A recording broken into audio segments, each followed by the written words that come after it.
नमस्कार, आप देख रहे हैं नेक्स्ट 9 न्यूज नेशन और आपके साथ मैं हूं क्रांति सिंह। हमारे खास कार्यक्रम राष्ट्र हित में आपका स्वागत है। हमारे देश में सभी को एक समान देखा जाता है, एक समान अधिकार दिया जाता है। यहाँ तक कि जो निचले तबके या अल्पसंख्यक होते हैं उन्हें अलग से कुछ ऐसी व्यवस्था मुहैया कराई जाती है ताकि वे अपने आप को किसी से कम ना समझे और उन अधिकारों की वजह से देश में एक समानता बरकरार रह सके। लेकिन इन व्यवस्थाओं, इन अधिकारों के मिलने के बावजूद भी हमारे देश के एक तबके को ऐसा क्यों लग रहा है कि वो खतरे में है? आखिर क्यों वो अपनी जाति को छोड़ दूसरी जाति को अपनाने के लिए मजबूर है?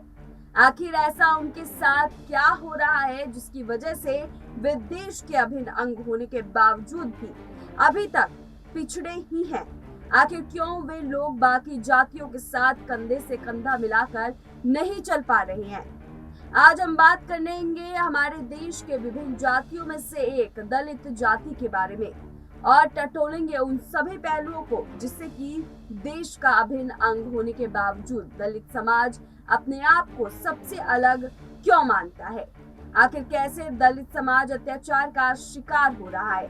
इन तमाम पहलुओं को समझने के लिए देखिए हमारी एक खास रिपोर्ट। भारत में सबको है एक समान अधिकार, सबके साथ न्याय, फिर दलितों के साथ अन्याय क्यों? दलित खुद पर अत्याचार रोकने के लिए उठा रहे हैं कदम। दलित हिंदू धर्म छोड़ अपना रहे हैं बौद्ध धर्म। दलित बेहाल, चुनाव आते ही नेताजी पूछे हाल। भारत आजाद देश है, आजाद ख्यालों को अपनाता है, सबको बराबर का हक देता है। लेकिन ये भारतीय समाज की विडंबना ही है कि वो अब भी समाज में मौजूद भेदभाव और बराबरी के लिए संघर्ष कर रहा है। जब हम भारतीय समाज की प्रवृत्ति और उसकी दशा का विश्लेषण करते हैं तो एक तरफ ये पाते हैं कि संसाधनों और सत्ता पर कुछ लोगों का एकाधिकार है। इस वजह से भारतीय समाज में कई तरह के वंचित तबके मौजूद हैं, फिर वो चाहे अनुसूचित जाति हो, अनुसूचित जनजाति हो या फिर अल्पसंख्यक समुदाय। समय समय पर इन जाति समुदायों को लेकर कई आयोग का गठन हुआ है और इन सभी आयोगों ने अपनी रिपोर्ट में कहा है कि सामान्य जाति के लोगों की तुलना में इन वंचित समूहों के लोग सामाजिक, आर्थिक, राजनीतिक और शैक्षणिक मापदंडों पर पिछड़े हुए हैं। अगर हम दलितों की बात करें तो उन्हें भारतीय समाज में घोर भेदभाव और बहिष्कार का सामना करना पड़ रहा है। राष्ट्रीय अपराध रिकॉर्ड ब्यूरो के मुताबिक साल 2014 में दलितों के खिलाफ 47,064 अपराध के मामले दर्ज किए गए हैं और साल 2015 में दलितों पर होने वाले अत्याचारों में इससे थोड़ा ही ज़्यादा और कम अंतर का रहा है। दूसरे शब्दों में इन आंकड़ों को पेश करें तो दलितों पर प्रतिदिन 123 अत्याचार के मामले दर्ज होते हैं। इसी तरह से एक सामाजिक अध्ययन में ये कहा गया है कि दलित अभी भी भारत के गांवों में कम से कम 46 तरह के बहिष्कारों का सामना करते हैं, जिसमें पानी लेने से लेकर मंदिरों में घुसने तक के मामले शामिल है। हाल ही में महाराष्ट्र, आंध्र प्रदेश, गुजरात, उत्तर प्रदेश, राजस्थान में हुए दलित उत्पीड़न के मामलों में ये साबित होता है कि संवैधानिक गणतंत्र बनने के 75 साल बाद भी दलितों के साथ असमानता, अन्याय और भेदभाव वाला व्यवहार होता है। 75 साल पहले 1950 में जब हमने संवैधानिक गणतंत्र को अपनाया था तब सामाजिक, आर्थिक, राजनीतिक, शैक्षणिक और धार्मिक रूप से बहिष्कृत जाति के लोगों को मौलिक और कुछ विशेष अधिकार मिले थे। मौलिक अधिकारों के अलावा ये विशेष अधिकार संविधान में उन्हें दिए थे। संविधान की धारा 330, 332 और 244 के मुताबिक उन्हें राज्य, देश और स्थानीय निकायों में प्रतिनिधित्व का अधिकार दिया गया है। धारा 335 के तहत उन्हें सरकार और सार्वजनिक क्षेत्र की नौकरियों में प्रतिनिधित्व दिया गया है। उन्हें शैक्षणिक संस्थानों में दाखिला लेने में भी छूट दी गई है। हालांकि सामाजिक रूप से प्रताड़ना झेलने के अलावा दलितों को सरकारी संस्थानों में भेदभाव का सामना करना पड़ रहा है। न्यायिक व्यवस्था, नौकरशाही, सरकारी महकमों, उच्च शिक्षण संस्थानों उद्योग धंधों और मीडिया में दलितों की उपस्थिति लगभग नहीं के बराबर है। राजनीतिक दलों में भी दलितों के साथ साथ भेदभाव होता है और शीर्ष नेतृत्व पर तथाकथित ऊंची जाति का दबदबा रहता है। दलितों को अनुसूचित जाति और अनुसूचित जनजाति के तहत रखा जाता है और वो सिर्फ आरक्षित सीटों पर सामान्य जाति के वोटरों के रहमो करम पर ही चुने जाते हैं। यही नहीं, जो दलित नेता राजनीति में अपनी ताकत दिखाने की कोशिश करता है उसे बाहर का दरवाजा दिखा दिया जाता है। अनेकता में एकता, फूल है अनेक किंतु माला फिर एक है, विविधता ही हमारी शक्ति है।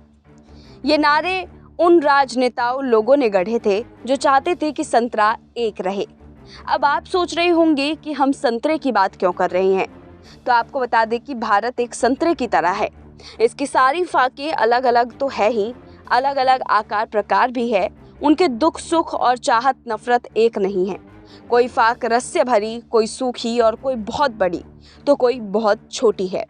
और देश के अधिकार कानून बनाने वाले थे, उनके सामने ये चुनौती थी कि इसे एक समान एक दर्जे के आबरू में रखा जाए, लेकिन ऐसा देश में लागू कर पाना मुश्किल था और जो आज भी बरकरार है। और ये लेकिन बहुत बड़ा लेकिन है। भारत की एकता की बात तो अच्छी है, लेकिन बिना इंसाफ के अमन कब हुआ है, कहाँ हुआ है। असमानता इतनी बढ़ गई है जिसका अंतर मिटा पाना बेहद मुश्किल है। आपको बता दें कि देश भर में दलितों के खिलाफ अपराधों के मुकदमे बढ़ते जा रहे हैं। साल 2018 से 2020 यानी 3 वर्षों में 1,49,085 मामले दर्ज किए गए हैं। बसपा सांसद हाजी फजलुर्रहमान ने संसद में सवाल पूछकर उन्होंने सामाजिक न्याय और आधिकारिता मंत्री रामदास अठावले से दलितों पर अत्याचार के राज्यवार दर्ज मामले की जानकारी मांगी। उसी के जवाब में ये खुलासा हुआ था। 3 सालों में यूपी में 36,467, बिहार में 20,973, राजस्थान में 18,418 और मध्य प्रदेश में 16,952 दलितों पर जुल्म हुए हैं। ये आंकड़े 2018 से 2020 के हैं।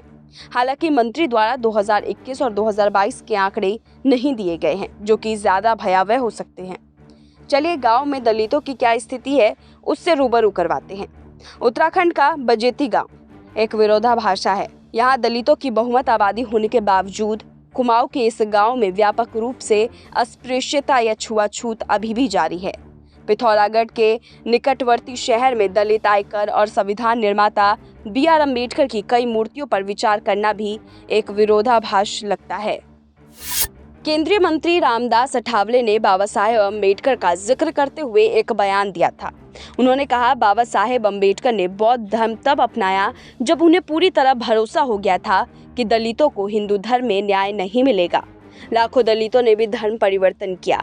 बयान के अनुसार मंत्री ने कहा कि अम्बेडकर ने कट्टर हिंदुत्ववादियों को सुधार करने का मौका दिया था, लेकिन ऐसा नहीं हुआ और इसीलिए उन्होंने धर्म परिवर्तन किया।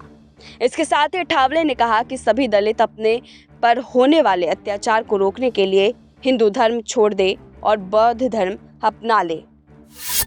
दलित, जिन्हें पहले अछूत कहा जाता था, वो भारत की कुल आबादी का 16.6% है। इन्हें अब सरकारी आंकड़ों में अनुसूचित जातियों के नाम से जाना जाता है। 1850 से 1936 तक ब्रिटिश साम्राज्यवादी सरकार इन्हें दबे कुचले वर्ग के नाम से बुलाती थी। अगर हम 2 करोड़ दलित ईसाइयों और 10 करोड़ दलित मुसलमानों को भी जोड़ ले तो भारत में दलितों की कुल आबादी करीब 32 करोड़ बैठेगी। ये भारत की कुल आबादी का 1/4 हिस्सा है। आधुनिक पूंजीवाद और साम्राज्यवादी शासन ने भारत की जाति व्यवस्था पर तगड़े हमले किए हैं। फिर भी दलितों को इस व्यवस्था की बुनियादी ईंट की तरह हमेशा बचाकर हिफाजत में रखा गया है ताकि जाति व्यवस्था जिंदा रहे, फलती फूलती रहे।